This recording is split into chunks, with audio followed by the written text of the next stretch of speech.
సింగరేణి భరోసా యాత్రపైన BJP BRS మధ్య మాటల యుద్ధం మరింత ముదురుతోంది. కేంద్ర మంత్రి కిషన్ రెడ్డి సింగరేణి భరోసా యాత్ర కార్మికుల కోసం కాదని కాంగ్రెస్ ప్రభుత్వానికి రాజకీయంగా ఊతమిచ్చే యాత్రగా మారిందని మాజీ ఎమ్మెల్యే గండ్ర వెంకటరమణారెడ్డి తీవ్ర విమర్శలు గుప్పించారు.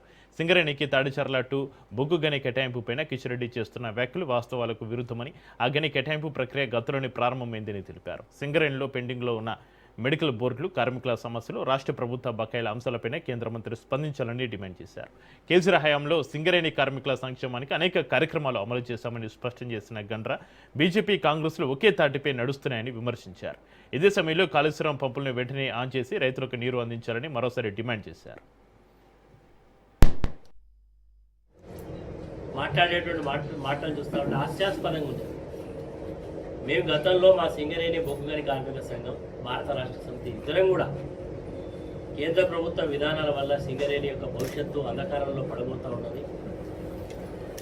కోల్ మైన్స్ అన్నీ కూడా సింగరేణికి బేషరతుగా ఎనీ కాంపిటీషన్ సింగరేణికి ఇవ్వండి అని చెప్పి ధర్నాలు చేసినాం, నిరాహార దీక్షలు చేసినాం.